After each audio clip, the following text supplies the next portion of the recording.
ఉప రాష్ట్రపతిగా పదవి విరమణ చేశాక వెంకయ్య నాయుడు క్రియాశీలక రాజకీయాలకు దూరమయ్యారు. ప్రస్తుతం ఆయన తన చిన్ననాటి స్నేహితులను కలుస్తూ వస్తున్నారు. అలాగే తమ కుటుంబం ఏర్పాటు చేసిన స్వర్ణ భారతి ట్రస్ట్ సేవలపై దృష్టి సారించారు. అలాగే వివిధ పాఠశాలలు, కళాశాలల వార్షికోత్సవాలకు హాజరవుతూ విద్యార్థులకు వివిధ అంశాలపై విలువైన సూచనలు చేస్తున్నారు. తాజాగా మాజీ ఉప రాష్ట్రపతి వెంకయ్య నాయుడు సంచలన వ్యాఖ్యలు చేశారు. ముఖ్యంగా దేశవ్యాప్తంగా ఉచిత పథకాలపై చర్చ జరుగుతున్న వేళ ఆయన వ్యాఖ్యలు హాట్ టాపిక్ గా మారాయి. ప్రజలకు వైద్యం, చదువు ఉచితంగా అందిస్తే సరిపోతుందని వెంకయ్య నాయుడు తెలిపారు. మిగతావి ఉచితంగా ఇవ్వాల్సిన అవసరం లేదని ఆయన తన అభిప్రాయం వ్యక్తం చేశారు. ప్రజలకు ఉచితంగా పథకాలను ఇవ్వడానికి బదులు వారికి పనిలో శిక్షణ ఇవ్వాలని ప్రభుత్వాలకు సూచించారు.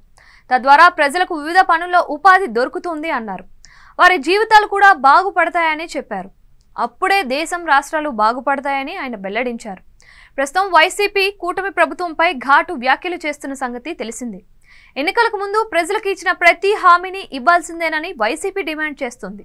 ఈ నేపథ్యంలో ఉచిత పథకాలపై వెంకయ్య నాయుడు వ్యాఖ్యలు వైరల్ అవుతున్నాయి. ఉచిత పథకాలపైనే కాకుండా వివిధ అంశాలపై వెంకయ్య నాయుడు తన అభిప్రాయాలను వెల్లబుచ్చారు. పోలీస్ స్టేషన్లు, రెవెన్యూ కార్యాలయాలపై పెత్తనం చేయడం కాకుండా అభివృద్ధిపై నేతలు దృష్టి సారించాలని ఆయన సూచించారు. ప్రజా జీవితంలో బూతులు మాట్లాడుకోవద్దని కోరారు.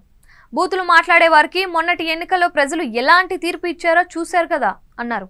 చట్టసభల్లో మాట్లాడేటప్పుడు మంచి భాష మాట్లాడాలి అన్నారు. ప్రజా జీవితంలో ఎవరికి ఎవరు శత్రువులు కాదు అన్నారు. కేవలం ప్రత్యర్థులం మాత్రమే అన్నారు. సిద్ధాంతాలు, విలువలు, సాంప్రదాయాలను గౌరవించాలని కోరారు. రాజ్యసభలో సైతం ఉప రాష్ట్రపతిని ధిక్కరించేలా మాట్లాడుతున్నారని ఆవేదన వ్యక్తం చేశారు. తాను చిన్నప్పటి నుంచి ఎన్నో ప్రతికూల పరిస్థితుల మధ్య పెరిగానని వెంకయ్య నాయుడు తెలిపారు. తన చిన్నప్పుడే తన తల్లి మరణించిందని, తన జీవితంలో ఇదొక్కటే వెలితి అని చెప్పారు.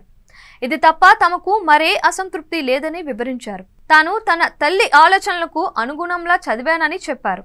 అయితే ఎమర్జెన్సీ సమయంలో జైలు పాలు కావడంతో లా ప్రాక్టీస్ చేయలేకపోయానని తెలిపారు. ఈ నేపథ్యంలో చంద్రబాబు ప్రభుత్వం వెంకయ్య నాయుడు వ్యాఖ్యలను పరిగణలోకి తీసుకుంటుందా లేదా అనే ఆసక్తికర చర్చ జరుగుతోంది. ఎన్నికలకు ముందు సూపర్ 6 పేరుతో ఎన్నో హామీలను టీడీపీ ఇచ్చింది. అలాగే జనసేన పార్టీ సైతం కొన్ని హామీలను ఇచ్చింది. ఇప్పుడు ఈ రెండు పార్టీలు అధికారంలో ఉండడంతో ఉచిత పథకాల అమలు విషయంలో ఏం చేస్తారో అనేది ఆసక్తికరంగా మారింది.